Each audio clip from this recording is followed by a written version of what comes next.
मैंने एक आयत पढ़ी, अल्लाह फरमाता है कुंतुम खैरा उम्मतिन उखरिजत लिन्नास, तुम दुनिया की सबसे बेस्ट कौम हो। अल्लाह ने हम मुसलमानों को खुसूसी तौर पर या उम्मत मोहम्मदिया को खुसूसी तौर पर मुखातब करते हुए कहा कि तुम इस वक्त सबसे बेस्ट कौम हो पूरी दुनिया में। किस हैसियत से? जब तक तुम दूसरों को अच्छाई का रास्ता नहीं बताते, बुराइयों से नहीं रोकते, तब तक ये क्वालिटी और ये स्पेशलिटी जो अल्लाह ने कौम मुस्लिम के साथ खुसूसी तौर पर इनामात के तौर पर अता फरमाया है, ये हम बेहतरी के काबिल नहीं होंगे। यानी हमारी एक शनाख्त है कि हम दुनिया में जहाँ भी रहे, हमसे दुनिया आबाद रहे, हमसे दुनिया को भलाई का रास्ता मिले, हम लोगों को अच्छाई का रास्ता बताएं, बुराइयों से हमेशा लोगों को बाज रखें। ये सबसे बड़ी प्राथमिकता एक मुसलमान होने की हम में यह है होनी चाहिए कि हमारे आगे अगर कोई बुराई करे तो हम अपनी ज़बान से, पहले तो हाथ से, उसके बाद ज़बान से, फिर अल्लाह के रसूल ने तीसरा ऑप्शन देते हुए फरमाया कि अपने दिल से उसे हम बुरा जाने। ये तीन ऐसे ऑप्शंस इस्लाम के मानने वालों के लिए अल्लाह के रसूल ने अता फरमाए। अब बताइए इस्लाम कितना सुथरा और बेस्ट मज़हब है, जिस मज़हब की तहजीब में से है कि हम मुसलमान जहाँ रहेंगे वहाँ ना गंदगी होगी, वहाँ ना बुराई होगी, वहाँ ना खराबी होगी, वहाँ ना बदतमीज़ी होगी, वहाँ ना बेहयाई होगी, वहाँ ना झूठ कोई बोलेगा, वहाँ ना किसी पर कोई अत्याचार करेगा। ये मुसलमानों के खासा में से इनमें से कोई चीज़ है ही नहीं। मगर हमने अपनी पहचान आज की इस तारीख में धीरे धीरे तब्दील कर ली है। आज झूठ बोलना हमारी पहचान बन चुकी है। आज बेहयाई करना मुसलमानों की एक शान हो चुकी है। मुसलमान अपनी नाकामी की वजह तलाशते हुए खानकाहों में भटकता है, मदरसों में भटकता है, आलिमों से तावीज़ात लेता है, कहता है हजरत मेरी तबाही हो गई, मेरी बर्बादी हो गई, बेटा कमा रहा है, भाई कमा रहा है, मैं कमा रहा हूँ, हम तरक्की नहीं कर रहे, हम परेशान हाल है, हमारे बच्चे क्यों मारे जाते, समाज क्यों जलाया जाता। अलबत्ता पूरी दुनिया की मैं बात करूं, इस वक्त पूरी दुनिया में कोई एक बालिश खाली जमीन मुसलमानों की ऐसी नहीं जहां मुसलमान अपने को आज की तारीख में 100% सुरक्षित महसूस करे। कहने को 57 ममालिक हमारे हैं, कहने को 150 करोड़ से ज्यादा तादाद पूरी दुनिया में हमारी है, मगर इसके बावजूद हर शाम टीवी स्क्रीन पर हमारे बच्चों के लहू बहने की खबरें आती है। हर सुबह अखबारात पढ़ते वक्त हम रोने लगते हैं कि हमारा घर जलाया गया, हमारा माशरा जलाया गया, हमारी तहजीब मिटाने की कोशिश की गई, हमारे बच्चों को पीटा गया। आखिर ये सारी तबाहियों की वजह क्या हो सकती है? मुसलमान बौखलाहट में आकर किसी न जाने किन किन को इसके लिए जिम्मेवार ठहराया। मुसलमान कहता है इसका जिम्मेदार हमारा फलाना हाकिम है, इसका जिम्मेदार फलाना नेता है, इसका रिस्पॉन्सिबल फलाना नेता है। मगर कुरान अजीम ने 1400 साल पहले कयामत तक की मुसलमानों की तमाम तबाहियों की जिम्मेदारियों का एहसास दिलाते हुए मुसलमानों को कुरान अजीम ने कहा, ए मुसलमानों, ये जितनी तबाहियां तेरी हो रही है या होगी, ये सारी तबाहियों की वजह कोई और नहीं, वमा असाबकुम मिन मुसीबा फबिमा कसबत ऐदीकुम, what misfortunes befalls on you, it is because your hand has gathered it। यानी ये जितनी तबाहियां बर्बादियां मुसलमानों के समाज में हो रही है, इसका कोई नेता, कोई अभिनेता, कोई तीसरा फर्द रिस्पॉन्सिबल नहीं। कुरान कहता है इसका जामिन अगर कोई है तो सिर्फ मुसलमान है। मुसलमानों ने मुस्तफ़ा की पहचान भुला दी, मुसलमानों ने मुस्तफ़ा के पैगामात को घरों से निकाला। हमने इस्लाम और मुसलमान होने का मतलब अपने आप को समझा नहीं, और नतीजे में धीरे धीरे आज हमारी तहजीब मिटाने की लोगों ने कोशिश की। आज हम खुद बर्बाद होने के दहाने पे खड़े हो गए। इसलिए आज जो हम तबाह है, हमको अपनी तबाही की सबसे बड़ी वजह मालूम होनी चाहिए, वो ये कि हमने अपनी अलामत खोई है। क्या आज हमारी बच्चियों में वो अलामतें बची है कि दुनिया कह सकती है कि मुसलमानों की बेटी है?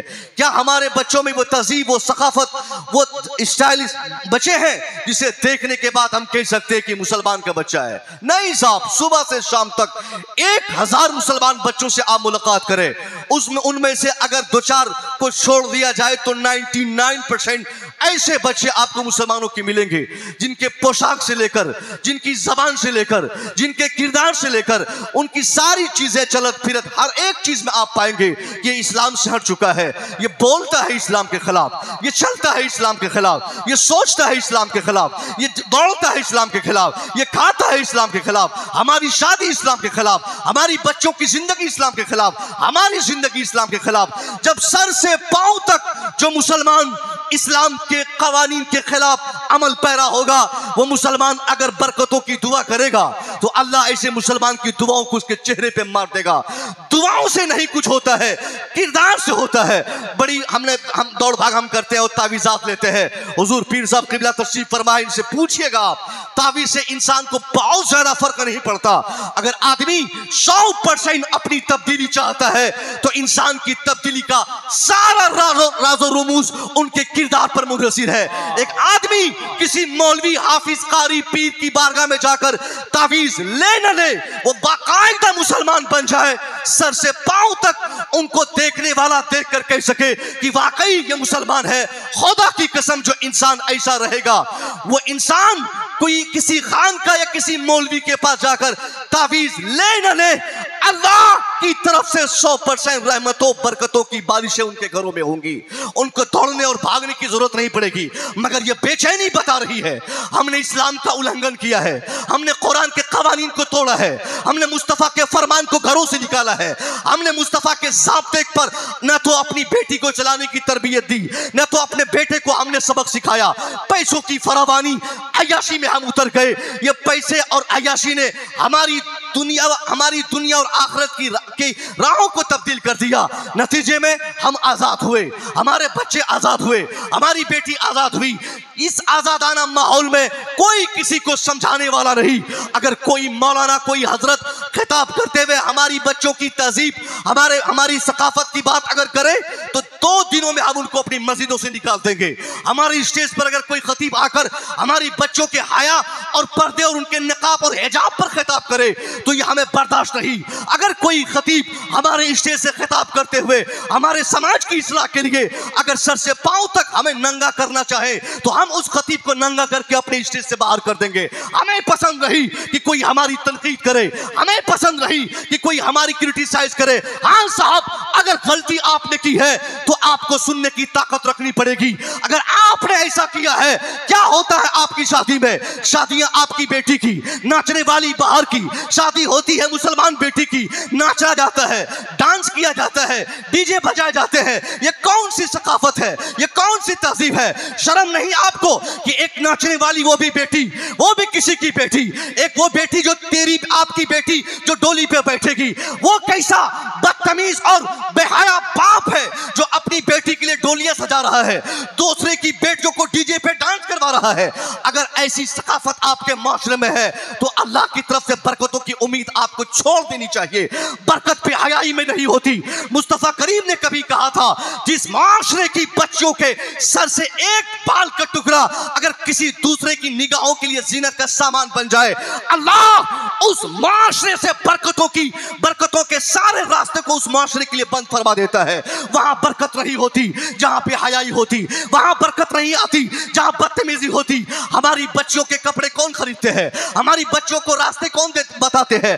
आज हमारी बच्चियां अगर मार्केट में जींस और टी शर्ट और बगैर दुपट्टे, बगैर निकाब, बगैर हिजाब की अगर बदतमीजी करते, चाट खाते, घूमते फिरते, मॉल में जाते, मेले में घूमते, झूले पे चढ़ते अगर मिलती है तो आखिर ये कौन कर रहा है? हमारी निगाहों के सामने बच्चियां ऐसी करती है, ऐसी हरकत कर देती है, मगर हमें वो ताकत और कुव्वत नहीं कि हम अपनी बेटी को मना कर सके। अरे हम कैसे मना कर सकेंगे जबकि हमने अपनी बेटी के सारे लिबास का सिलेक्शन खुद किया है।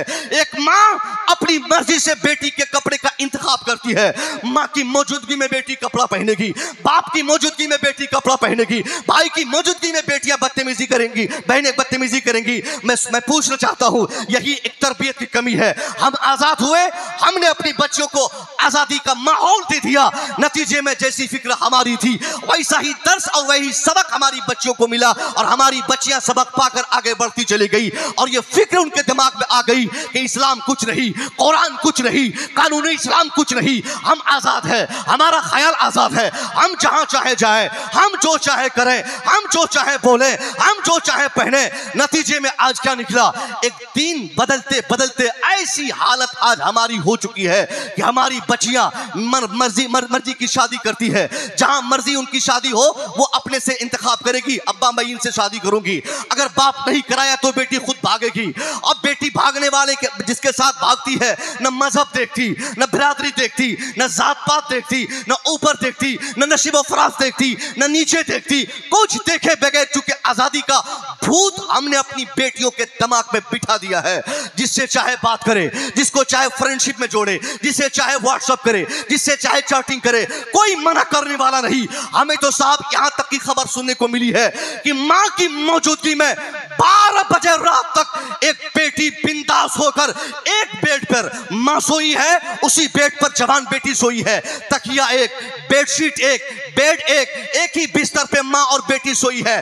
12 बजे रात तक अपने फ्रेंड और अपने चहीते से उसकी बेटी बात करती है, मगर मां को यह जुर्रत नहीं कि बेटी का मोबाइल छीनकर 2-4 चूते उनके सर पे मारकर उन्हें कहे कि बेटी ये कैसी बदतमीजी, किस अनजान व्यक्ति से बात कर रही हो, ये कौन तेरे खाला का लड़का, ये कौन समाज का लड़का, ये कौन अजनबी तुझसे बात करता है। मगर मां को तो भूत सवार है, ये लड़का दामाद बनने वाला है, 2 साल के बाद सऊदीया से आएगा, 6 महीने के बाद दिल्ली से आएगा, मोबाइल इसने दिया है, बेटी का कपड़ा इसने भेजा है, अच्छा लड़का है, ये भले ही बात कर रही मेरी बेटी, ये लड़का मेरा दामाद बनेगा तो पता नहीं कितना मेरी बेटी से मोहब्बत करेगा और कितनी मोहब्बत करेगा और किस तरह चाहेगा, क्योंकि शादी से पहले मोबाइल दिया है। मैं कहना चाहता हूं साहब, ये मोबाइल का गिफ्ट देना, ये कपड़ों का गिफ्ट देना, ये तोहफा तोहफा किसी की बेटी को भेज देना और बखुशी बेटी की मां और बेटी का बाप जो कबूल करता है, यही लानत उसके घर पे आती है। इसी नहुसत की बुनियाद पर उसकी बेटी 4 दीवारी में रहने के बावजूद ज़िना जैसे बदतमीज औयात अमल को करने पर मजबूर होती है। बेटियां छलांग लगाकर दीवार तड़प के भागती है। आज हमारा माशा लूट जाता है, मगर वो चालाक लड़का शादी करेगा सऊदीया से आने के बाद, शादी करेगा 1-6 महीने के बाद, शादी होगी ईद के बाद, मगर रमजान से पहले, मुहर्रम से पहले, 8 महीना 10 महीना पहले एक सेट कपड़ा और एक 15,000 का मोबाइल और एक सिम कार्ड उसने अम्मी जान को देके कहा कि बेटी को दीजिएगा, वक्त जरूरत मुझसे बात होगी। मगर उसकी मां को इसका अंदेशा नहीं। चालाक लड़का सिर्फ 15,000 का मोबाइल गिफ्ट करके वो अब क्या क्या बैठ के सऊदीया से जानेगा। अब वो 12 बजे रात तक मेरी बेटी से बतियाएगा, मेरी बेटी उठेगी लड़का फोन करेगा, मेरी बेटी नाश्ता पकाएगी लड़का फोन करेगा, क्या पकाई हो, क्या पकाने जा रही हो, क्या खाई हो, कहां गई थी, कहां से आई हो, बाप क्या करता है, भाई क्या करता है, मां कहां जाती है, बहन कहां जाती है, तेरे घर पे कौन आता है, क्यों तेरा खाला का बेटा आया, क्यों चचा के बेटे से बात करती हो, क्यों कोई समाज का लड़का आता है। 50 तरह के सवालात 24 घंटे में वो बैठकर सऊदीया में, दोहा, कतर, ओमान में वो लड़का वहीं से हमारे घर की तमाम खबर मालूम कर लेता है। अब ईद के मौके से जो शादी की तारीख बनी थी, ईद आने से पहले पहले लड़का व्हाट्सएप पर किसी को मैसेज करके मुतनब्बा करते हुए कहता है, बोल देना उस लड़की के बाप को कि उस बदतमीज घर में मेरी शादी नहीं होगी। उसकी बेटी बदतमीज, उसकी बेटी बदतमीज, घर के हालात सही नहीं, बाप अच्छा नहीं, बेटी अच्छी नहीं, भाई अच्छा नहीं।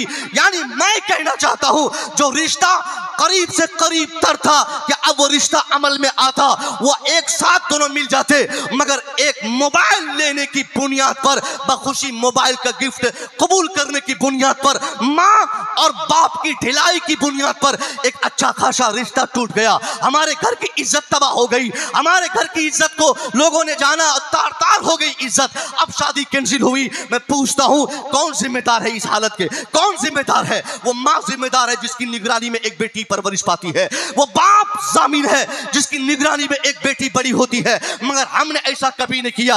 और रोना रोते हजरत दुआ कीजिएगा रिश्ता हो जाए, दुआ कीजिएगा अच्छी जगह से, कोई अच्छी जगह से कहीं से पैगाम आ जाए, बेटी की शादी करा दूं। कभी अच्छी जगह आपकी बेटी की शादी तब तक नहीं होगी जब तक आप इस्लाम के फरमुदात पे अमल नहीं करेंगे। एक छोटा सा संदेश मेरे लिए यह है, अगर आप चाहते हैं कि आप अपनी गुर्बत में भी शान बादशाहत को बरकरार रखें, तो इसके लिए कंडीशन यह है, आप गरीब हैं तो क्या हुआ, मजदूर हैं तो क्या हुआ, मुफलिस हैं तो क्या हुआ, खेती करते हैं तो क्या हुआ, रिक्शा चलाते हैं तो क्या हुआ, अगर कोई पैगाम लेकर आपके दरवाजे पर आता है, शादी की तारीख तय होती है, ईद बाद, कुर्बानी बाद, मुहर्रम बाद, 6 महीने बाद, साल भर बाद, 2 साल बाद, जब की तारीख बने उस तारीख को आप कबूल करें। अगर लड़का वाला आपकी बेटी को अगर मोबाइल गिफ्ट करता, खास तौर पे एक झाड़ू जोरदार तरीके से अपने दरवाजे पर उसके लिए रखिए और झाड़ू लगाकर उसको कहिए, बदतमीज इंसान भाग मेरे दरवाजे से, अरे तूने अभी बारात लेकर मेरे दरवाजे पर आया नहीं, मेरी बेटी तेरे बेटे के निकाह में गई नहीं, जब तक तू बारात लेकर नहीं आता, जब तक मेरी बेटी की शादी नहीं होती, जब तक मेरी बेटी तेरे बेटे के निकाह में न बंध जाती, तब तक मेरी बेटी तेरे बेटे का मोबाइल तो छोड़ो, एक सुई को भी अपने इस्तेमाल में नहीं ला सकती, क्योंकि बेटी मेरी गैर महरम है। मेरी बेटी तेरे बेटे से कैसे बात करेगी? किसी एक बेटे वाले से अगर आपने धमकाकर ये पैगाम देकर आपने दरवाजे से भेज दिया, मुमकिन है सामने वाला वक्त का मुखिया हो, वक्त का इंजीनियर हो, बड़ा डॉक्टर हो, बड़ा पैसे वाला हो, उससे कोई मतलब नहीं। अब वो बेचैन होकर घर में बिस्तर पे पड़ा रहेगा, 24 घंटा उसका दिमाग यही कहेगा, अब मैं कोई दूसरी जगह अपने बेटे की शादी और पैगाम लेकर नहीं जाऊंगा, शादी का पैगाम नहीं दूंगा। अब मुझे अगर शादी करनी है तो उसी झोपड़पट्टी में रहने वाली वही बाज़मीर और बाहया खातून से मेरे बेटे की शादी होगी। ये कब होगा?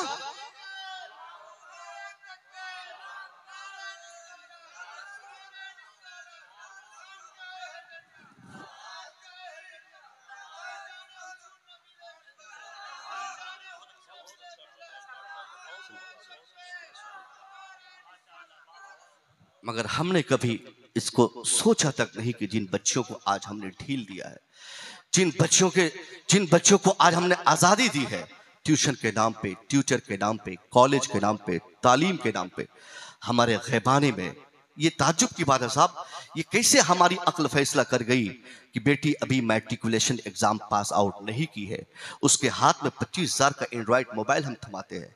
बस यही एक फ़ायदा हमें दिखता है कि बेटी ऑनलाइन एजुकेशन लेगी, शिक्षा लेगी, ट्यूशन पढ़ेगी, मगर हमें नहीं मालूम कि जिस तालीम के फ़रोग़ के लिए हमारी बेटी ने मोबाइल डिमांड की और मैंने उसे गिफ्ट किया, उसी मोबाइल के ज़रिए 50-50 फ्रेंड्स हमारी बेटी के अकाउंट में ऐड होते रहेंगे। रात की तिहाई में उठ कर मेरी बेटी बातें करेगी। एक होशमंद बाप के लिए उनके घर को बनाने का ये सबसे बेस्ट फार्मूला है कि अपनी बेटी चाहे जितनी जिद्दी हो, चाहे जितनी प्यारी हो, अपनी बेटी को 2 तमाशा अभी मारेंगे, ये बहुत ज्यादा नुकसान नहीं होगा। मोबाइल 25,000 का ईंट और पत्थर में दबाकर थकोच कर उसे तबाह कर देंगे, ये बहुत बड़ा नुकसान नहीं होगा। उस नुकसान के मुकाबले में जब हमारी बेटी हमारे घर की इज्जत को तार तार कर देगी। खबरदार, अब अपनी बच्चों को मोबाइल की तहजीब से दूर रखें। जब तक शादी न हो जाए, बच्चों के लिए मोबाइल का इस्तेमाल आप हराम, शराब से ज्यादा हराम समझे। बेटों के लिए जिस तरह शराब मुज़िर है, आज की तारीख में हमारी बच्चों के लिए उससे कहीं ज्यादा खतरनाक आज की तारीख में मोबाइल का इस्तेमाल है। मोबाइल गेम खेलने के बहाने, यूट्यूब पर किसी मौलवी की तकरीर या किसी शायर की नात सुनने के बहाने, यही जब भी मौका मिले वो जरूर, चूंकि मोबाइल के साथ कई हजार शैतान भी सवार रहते हैं। अब उंगली में सारी ताकत है साहब, फेसबुक उसी मोबाइल में है, व्हाट्सएप अकाउंट उसी मोबाइल में है, ट्विटर उसी अकाउंट में है। आप कितना रोकेंगे कि बेड पर कंबल के नीचे, बेड पर लेटी हुई कंबल के नीचे अंदर में हमारी बेटी मोबाइल में वो यूट्यूब देख रही, चूंकि आजकल ऑटो मोड में गाने चलते हैं, ईयरफोन, ब्लूटूथ, 50 तरह के ऐसे इंस्ट्रूमेंट आ चुके हैं जिससे आपको इसका इल्म तक नहीं होगा कि सामने वाला, मेरे सामने बैठा हुआ इंसान क्या कर सकता है। इस तहजीब से अपनी बच्चियों को आप वादा कीजिए कि आज से हम अपनी बच्चियों को आज़ादी दिलाएंगे, वरना ये इज्जत बचने वाली नहीं। हमारी बच्चियों को उनकी इज्जतों को तार तार करने के लिए समाज में 1-2 नहीं 50 तरीके से लोगों ने रास्ते खोल रखे हैं। हमारी पुरानी तहजीब को मिटाने के लिए, पुरानी फार्मूले से हमारी बच्ची और बच्चियों को दूर करने के लिए 50 तरह से लोगों ने रास्ते तय किए हैं। और हमारा समाज बर्बाद करने के लिए, हमारा मन कुरान से हट जाए, हमारी तहजीब को मिटाने के लिए, कुरानी फार्मूले को घरों से निकालने के लिए ये मोबाइल का कल्चर हमारे घरों में दिया गया है। अल्लाह के वास्ते इससे अपने बच्चों को दूर रखिए। और मैं अपनी बेटियों से कहना चाहूंगा कि अगर आपके समाज का कोई नादान, कोई वैसी लड़का अगर ये कह दे कि मैं तुमसे मोहब्बत करता हूं, क्योंकि ये जुमला बहुत ज्यादा राइज है साहब, मैं बहुत मोहब्बत करता हूं, मैं तुम्हें जान दे दूंगा तेरे लिए, ये जान दे दूंगा वाला, मैं भी एक जलसे में बोला था, लोगों ने कहा हज़रत वाकई में ऐसा होता है, मुझे जरूरत महसूस हुई, अब बात अचानक याद आ गई। यानी साहब कि जान दे दूंगा, लड़का बोलता है ना कि जान दे दूंगा, और यही छोटा सा जुमला, चूंकि बच्चियां हमारी नाजुक होती है, हमारी बेटियों का दिमाग खाली होता है, उनका जिस तरह जिस्म है उनका साफ सुथरा होता है, उनका ज़हन भी साफ सुथरा होता है अल्हम्दुलिल्लाह, मगर उसी साफ सुथरे ज़हन पर वो कीचड़ उछालने के लिए चंद शरीर लड़के मिस कॉल, मैसेज और चौराहे पर, ट्यूशन में, कहीं भी स्कूल में, कॉलेज में थोड़ी सी गुफ्तगू करने की गुंजाइश मिले फौरन कहता है अरे बहुत प्यार है, जान दे दूंगा। ये सब फर्जी जुमले हैं। कोई जानवान हमारी बच्चों के लिए नहीं देता और कोई जान देने वाला नहीं, उनको तो जिस्म चाहिए, वो जिस्म का भिखारी है, वो जिस्म का भूखा है, उस भूख और प्यास की तड़प को, नफ्सियाती ख्वाहिशात की तकमील के लिए वो ये सब जुमलों की खूबसूरती के साथ अपने आप को हमारी बच्चों के सामने पेश करता है। अगर वाकई हम अपनी बहनों से कहना चाहेंगे कि अगर वाकई सामने वाला आपके लिए जान देने को तैयार है जैसा कि आपका मानना है, तो उसे आजमाने के लिए एक छोटा सा फार्मूला आप उनसे कहिए। आप कहिए कि बाबू जैसा तूने कहा था कि चंद दिन पहले कि तू मेरे लिए जान देगा, अब मुझे तेरी जान नहीं चाहिए। मैं मुजफ्फरपुर डॉक्टर के यहां से हो आई हूं, मेरी दोनों किडनी डॉक्टरों ने फेल बताया है, अब मेरे जीने की कोई उम्मीद नहीं। डॉक्टरों का मानना है अगर मैं जिंदा रहूंगी तो इस जिंदगी के लिए सिर्फ एक रास्ता है, कहीं से कोई एक किडनी गिफ्ट कर दे। मेरा बाप बुजुर्ग है, भाई घर पे है नहीं, सऊदी और दुबई कतर में है। अब मुझे जिंदा अगर तुम देखना चाहते हो, तुम्हारे हिसाब से तूने कहा था कि तुम मेरे लिए जान दोगे, तो मुझे तेरी जान नहीं चाहिए, तुम अपनी दोनों किडनियों में से कोई एक किडनी मुझे गिफ्ट कर दो, ताकि एक किडनी के सहारे तुम भी जिंदा रह सको और उसी एक किडनी के सहारे हम भी जिंदा रह सके, दोनों की मोहब्बत कामयाब होगी। अल्लाह की कसम खाके सरकार की मौजूदगी में मैं ये कह सकता हूं कि वो लड़का उस लड़की का मोबाइल नंबर ब्लॉक मारेगा, मुमकिन हो तो उसकी गली से गुजरना पसंद नहीं करेगा, उसका गांव, उसके गांव का नाम तक नहीं लेगा। अब वो समझ लेगा, डिसाइड करेगा ये लड़की तो किडनी लेके छोड़ेगी, बार बार मैसेज में किडनी मांग रही है, बार बार मिस कॉल पे किडनी डिमांड कर रही है, बार बार खत लिखकर किडनी मांग रही है। अब लड़का कभी से गुजरेगा नहीं, सारी मोहब्बत, सारे प्यार के भूत उससे, उसके चेहरे दिमाग से उतर जाएंगे, फिर कभी उस गली से नहीं गुजरेगा। और वाकई इस किडनी की खराबी की जगह पर हमारी बच्ची की किडनी 100% अगर खराब हो भी जाए, बाप का बाजू इतना, बाप की कमर इतनी मजबूत ना रहे, बाप के पास पैसे ना हो, दोनों किडनी फेल हो जाए, फिर भी हमारी बच्ची को एक बूढ़ा बाप गुर्बत और मुफलिसी की हालत में भी उस बच्ची को उसका बाप कभी मरने नहीं देगा। दर दर की ठोकरें खाकर, कभी मौलवी साहब से, कभी पीर साहब से, कभी मुखिया जी से, कभी विधायक जी से, कभी सरपंच साहब से 200-500 की भीख मांग मांग कर एक गरीब बाप अपनी बेटी के लिए किडनी और उसका इलाज का इंतजाम करेगा, मगर ऐसे ही अपनी बेटी को मरने नहीं देगा। अब बताओ मेरी बच्चियों, तुझसे प्यार करने वाला, तुझसे मोहब्बत करने वाला इस धरती पर तेरे बाप से कोई दूसरा ज्यादा हो सकता है क्या? कोई नहीं। अगर लड़कों की बात की जाए, तेरा बाप जिंदा है तो सबसे ज्यादा मोहब्बत वो करता है, उसके बाद तेरे भाई को तुमसे सबसे ज्यादा प्यार और मोहब्बत है, कोई तीसरा अगर तेरी मोहब्बत और तेरे प्यार की बातें करता है तो ये ढकोसला है, ये तेरी इज्जत के साथ खिलवाड़ करने की कोशिशें हो रही है। अल्लाह के वास्ते इन सारी बातों पर जब तक हम अमल नहीं करते, हमारी इज्जत बचने को रही, उरियानियत आम होती जा रही है, तालीम व ताल्लुम के नाम पर आम हो रही है, तरबियत पे कोई काम नहीं होता। तालीम पर कितनी तवज्जो दी जाती है, जहां जिस स्कूल की फीस पहले 25,000 रुपया थी, आज की तारीख में उस स्कूल की फीस 1 लाख रुपया है, और एक गार्जियन को 1 लाख रुपया देना कोई बहुत बड़ी मुश्किल की बात नहीं है। एक झटके में किसी इंग्लिश मीडियम स्कूल में अगर अपनी बेटी या बेटे को डालना रहे, अचानक एक बात पर 1 लाख रुपया चेक काटकर एक गार्जियन दे देता है। मजदूर क्लास के आदमी को भी मैंने देखा है 12,000 रुपया महीना देकर स्कूल में अपने बेटे को पढ़ाता है। अच्छी बात है, बच्चों की तालीमात के लिए घर बेचना पड़े, मकान बेचना पड़े, जमीन जायदाद बेचनी पड़े, फिर भी कम है। मगर मैं आपसे पूछना चाहता हूं, किसने आपसे कह दिया कि आपकी बच्चों की तालीम या आपके बच्चों की शिक्षा और उसकी तालीम और एजुकेशन ही सारी समस्या को समाधान है? अगर एजुकेशन से सारे प्रॉब्लम सॉल्यूशन होते, अगर तालीम से सारे मसाइल हल हो जाते, तो ये उरियानियत क्यों होती, ये तबाही क्यों होती? वजह यह है कि तालीम से सिर्फ हमारी परेशानी दूर नहीं होगी, हमारी परेशानियों की दूरी के लिए तालीम के साथ साथ दूसरा काम हमें तरबियत पे भी करना है। तरबियत पर किसी का फोकस नहीं, किसी की तवज्जो नहीं। पैसा खर्च करने में सब आमादा है, पैसा खर्च करने के लिए सब आमादा है, सब आगे आता है। हजरत ये लीजिए पैसा, ये तनख्वाह। मैं कहना चाहूंगा साहब, आप पैसा खर्च करें ना करें, अगर अपने बच्चों का बेहतर मुस्तकबिल आप चाहते हैं तो अपने बच्चों को बहुत ज्यादा ना पढ़ाकर बहुत ज्यादा बहुत अच्छी तरबियत देने की आपको जरूरत है।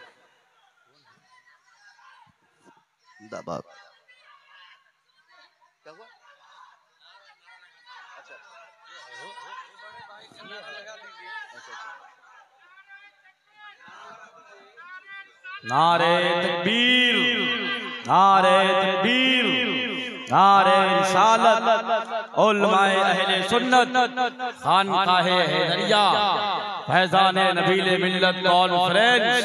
नारे तकबीर, नारे रिसालत। इत्मीनान और सुकून के साथ, मोहब्बतों के साथ आप अपनी जगह पे बैठ जाएं।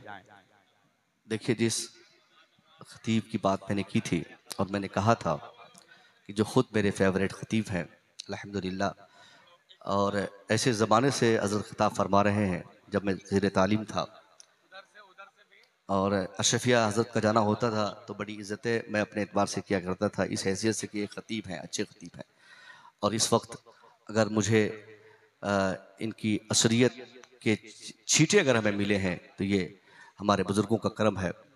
यकीनन मैं सोचा तक नहीं था कि मेरी तकरीर आप इस तरीके संजीदगी से आप समाप्त करेंगे। ये सरकार नबील मिल्लत का फैज़ान बरस पड़ा और हुजूर की निगाह करम हो गई, मैं बोल चला।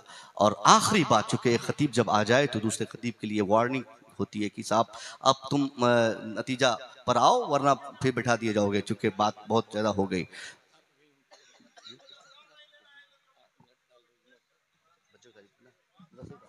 बोलेंगे बोल माशाल्लाह। तालीम और तरबियत की मैंने बात की थी कि अपने बच्चों की तरबियत पर एक ख़ास तवज्जो की ज़रूरत है। बगैर तरबियत के आप और आपके बच्चे कभी 100% कामयाब नहीं हो सकते। बहुत ज़्यादा पढ़ाने की हाजत इस ज़माने में नहीं है, लेकिन बहुत ज़्यादा तरबियत की ज़रूरत ज़रूर है। एक बाप इसके लिए बहुत बड़ा जिम्मेदार है कि उसका बेटा झूठ बोलने वाला ना हो। एक माँ सबसे बड़ी जिम्मेदार अपने घर की है कि उसकी बेटी कभी बेहया ना हो। जब तक बाप और माँ अपने बाल बच्चों की उधर आप लोग ये देखिए, तकरीबन 9-10 हुफ़ाज़ इकराम की दस्तारबंदी का ये मंजर।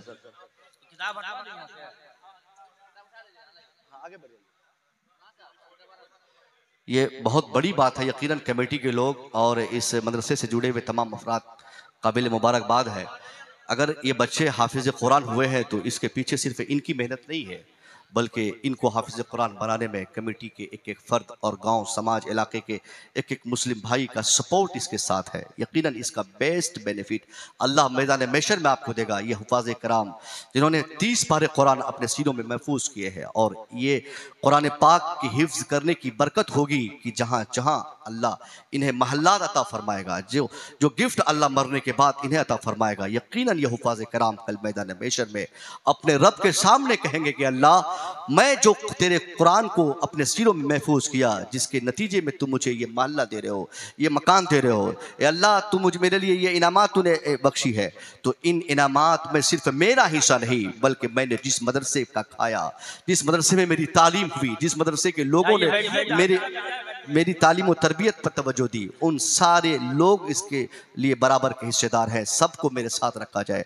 यकीनन 9-10 बच्चों को साल भर में 10 बच्चे की बात तो छोड़िए साहब, एक आदमी भी पूरी दुनिया में सिर्फ मदरसा एक ऐसी दरसगाह है जहाँ के असातिज़ा और जहाँ के मैनेजमेंट का ये मानना रहता है कि हमारे यहाँ से 100% कामयाब होकर ही बच्चों को भेजा जाता है। वरना कॉलेज यूनिवर्सिटी में आप अक्सर देखा करते हैं 1 लाख बच्चे एग्जाम में फॉर्म भरते हैं तो उसमें से 1000 बच्चे पास हो पाते हैं। 6 लाख 7 लाख जिस कंपटीशन में लोग बैठते हैं 2000 पास करते हैं। तो इसका मतलब ये है कि 2000 कामयाब हुए। मगर मदरसा ही वाहिद वो दरसगाह है जहां अगर 100 बच्चे कायदे से तालीम पाते हैं तो वो 100 के लिए असातिज़ा ये कह सकते हैं कि ये 100 के 100 बच्चे यहाँ से कामयाब होकर जाएंगे। इसमें से कोई एक नाकाम नहीं होगा। ये कामयाबी की सर्टिफिकेट और सनद सिर्फ मदरसे में दी जाती है, जहां पढ़ने वाला बच्चा कभी नाकाम नहीं होता। ये सच है। आज आप में से अक्सर सोचते होंगे कि हाफिज कुरान बनाने के बाद हमारा बेटा कौन सी कामयाबी की दहलीज पर कदम रखेगा। 6000 महीना कमाएगा, रमजान शरीफ में 20,000 रुपया एक मरतबा तरावी के नाम पर एक मुश्त मिलेगा। इससे जायद कोई दूसरी कामयाबी तो हमें नजर नहीं आती। मैं कहना चाहूंगा साहब कि वो आदमी सोचे जो अपने बेटे को MA पढ़ाया, बीएड कराया, नाकाम हुआ, लास्ट में बेटा चना बेच रहा है, मुंबई में चना, दिल्ली में ईंट हो रहा है, कोई मूंगफली बेच रहा है, कोई सऊदीया जाके बेचारा भेड़ चढ़ा रहा है। लेकिन वो जाहिल नहीं है, पढ़ा लिखा है, उसके पास MA की सर्टिफिकेट है, उसके पास डिग्रियां हैं। मगर उसने और उनके घर वालों ने कभी सोचा था, तौहीन की थी आलिमों की, बेइज्जती की थी हाफिज कुरान की, मदरसे में पढ़ने वालों के ताल्लुक से एक कॉन्सेप्ट दिया था कि मदरसे में पढ़ाऊंगा तो बेटा नाकाम हो जाएगा, उनको कमाने की ताकत नहीं रहेगी, उस बच्चे से कोई शादी करने को तैयार नहीं होगा, वो घर नहीं चला पाएगा। नतीजे में क्या हुआ कि हाफिज कुरान 5000 रुपया पर मंथ कमाता है, मगर जिस मस्जिद और मदरसे से उनका ताल्लुक है, उसी मस्जिद और मदरसे से अल्लाह उनकी इज्जत में दुबालगी फरमाता है। वो हमेशा खरीद वाला कपड़ा पहनता है, अतर लगाता है, सूरमा लगाता है। 5000 की पगार की कोई चिंता नहीं। अल्लाह कभी किसी हाफिज कुरान को ऐसा दिन और ऐसी रात नहीं देता कि वो टेंशलाइट होकर सोए। वो इस चिंता में हाफिज कुरान सोते हैं कि सुबह हमारी फजर की नमाज न छूट जाए, सुबह की कहीं अजान न छूट जाए। वो इस चिंता से अपना दिन गुजारते हैं, कहीं कमेटी में कोई फर्द हमसे नाराज न हो जाए, कहीं कोई मिसअंडरस्टैंडिंग न हो जाए। तो लाख बेटे को बीए आलिम फाजिल, वो जो डिग्री वाली आलिम फाजिल की डिग्रियां होती है, वो कराने से बेहतर है अपने बेटे को हाफिज कुरान बनाया जाए। कम से कम हमारा बेटा अपनी दुनिया और आखिरत को तबाह करने से अपने आप को बचा ले। कम से कम जायज नाजायज का शौक और ज़ौक उनके दिल में 24 घंटा रहे कि ये जायज है, ये नाजायज है, यहां नहीं जाऊंगा, ये नहीं करूंगा।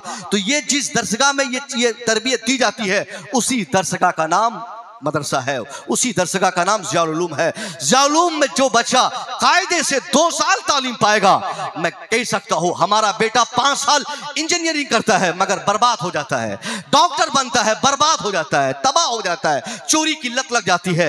आज मुजफ्फरपुर हो, पटना हो, दरभंगा हो और क्या कहते हैं साहब, गोरखपुर हो, कहीं के डॉक्टर को आप देखिए, उनमें चोरी की लत लग जाती है। पेशाब का पैसा, पखाना का पैसा, खून का पैसा, वो जांच का पैसा, 50 तरह के पैसे वो लेते हैं। हालांकि गरीब नहीं है, उनका मकान एक हाफिज कुरान के मकान से बड़ा है, उसका बाप अमीर है, उसके पास फॉर्चुनेट कार है, उनके पास पैसों की फरावानी है, उसका अपना मेडिकल कॉलेज है, उसका एक अपना चैम्बर है जो एयर कंडीशन है, उसमें वो बैठता है। मगर 24 घंटा 50 रुपये की कमाई की चाहत को कंप्लीट करने के लिए वो 1000 की जांच लिख देता है 50 रुपया कमाने के लिए। अगर किसी जांच से उसको 25 रुपया मिलना रहे तब भी वो जांच लिखवा देगा कि जाओ पहले खून जांच करा के आओ। उसको मालूम है कि एक मामूली सी दवाई देंगे तबीयत सही हो जाएगी, मगर उसको ये शौक चल चुका है कि अगर हम ऐसा ही करते रहेंगे तो और गाड़ियां कैसे आएंगी, और मोहल्लात कैसे बनेंगे, जमीन कैसे खरीदूंगा, कैसे करोड़पति कहलाऊंगा, अपने जिले का सबसे अमीर डॉक्टर कैसे बनूंगा।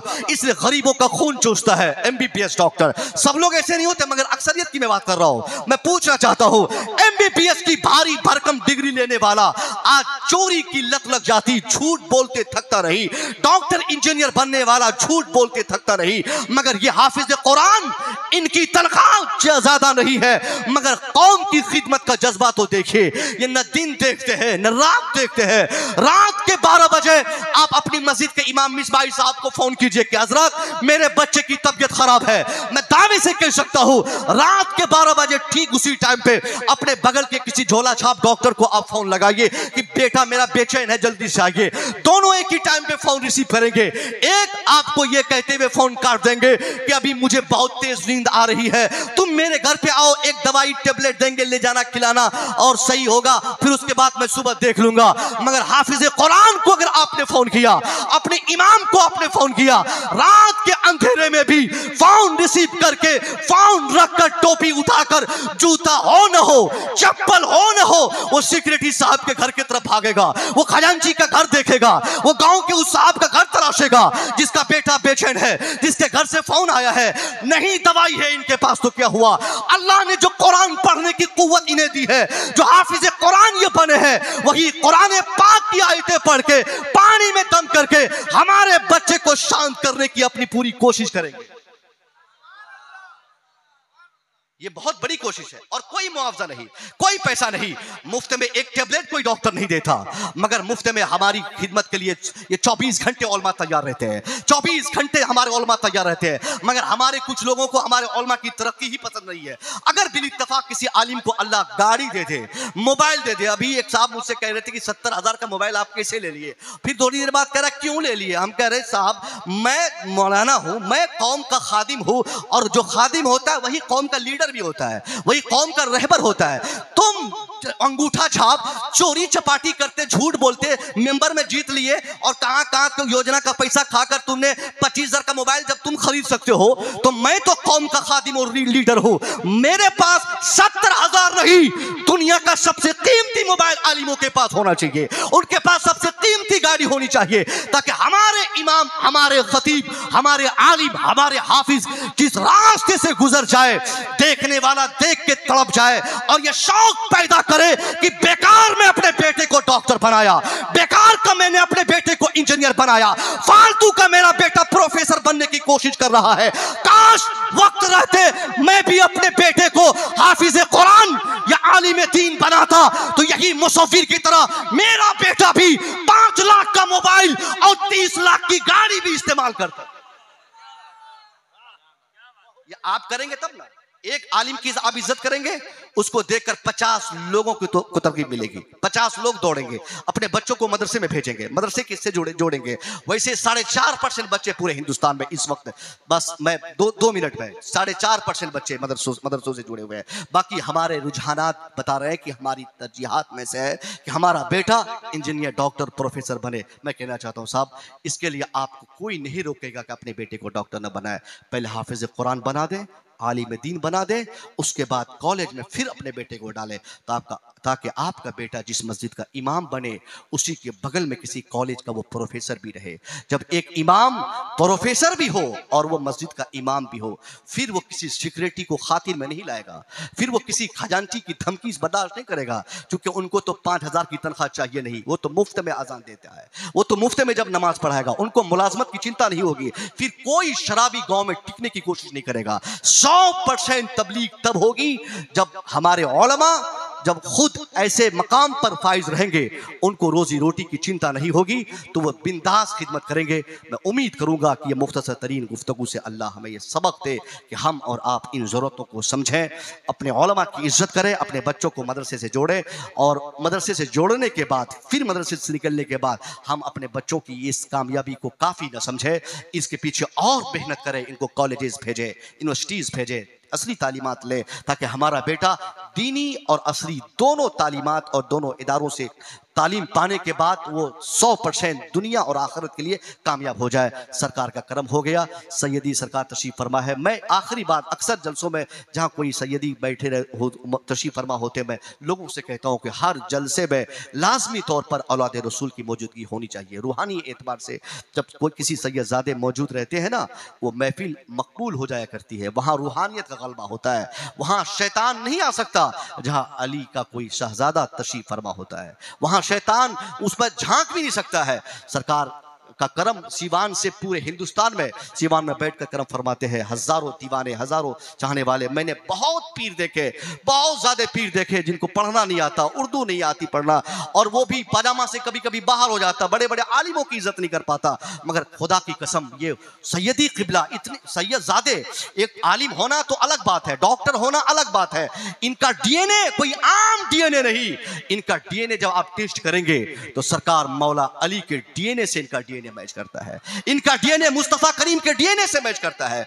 इनके डीएनए की इज्जत है, इनके ज़मीर व खमीर की हैसियत से इनके मुकाबले में इस दुनिया में कोई दूसरा शख्स नहीं हो सकता। सरकार आला हजरत ने पालकी वाले सैयदजादे को उतार के खुद आपने कांधे पर बिठाकर क्या अमली पैगाम दिया। आप और हम सब मसले के आला हजरत के मानने वाले हैं। ये आला हजरत ने पैगाम दिया दुनिया को, ए दुनिया वालों, 1000 किताब लिखना ये इंसान की मेहनत शाका पर ये मुनसिर है। आदमी मेहनत करेगा 1000 किताब नहीं 50,000 किताब लिख सकता है। एक आदमी मेहनत करेगा, डॉक्टर नहीं, इंजीनियर नहीं, पूरी दुनिया का सबसे बड़ा ऑफिसर बनेगा। क्योंकि जिन चीजों का ताल्लुक मेहनत से है, वो आदमी मेहनत करके मुफ्ती आजम बन जाए, आदमी मेहनत करके मुहद्दिस आजम बन जाए, आदमी मेहनत करके हाफिज कुरान बन जाए, आदमी मेहनत करके ISO IPS बन जाए। मगर पूरी दुनिया भी मेहनत कर, पूरी दुनिया मिलके भी अगर मेहनत करे और ये कोशिश करे कि मैं एक सैयदजादे पैदा कर दूं, ऐसा नहीं हो सकता है। हम आलिम बना सकते हैं, हम अपने बच्चों को मुफ्ती बना सकते हैं, हमारा बेटा मुहद्दिस बन सकता है, मगर सैयद नहीं हो सकता।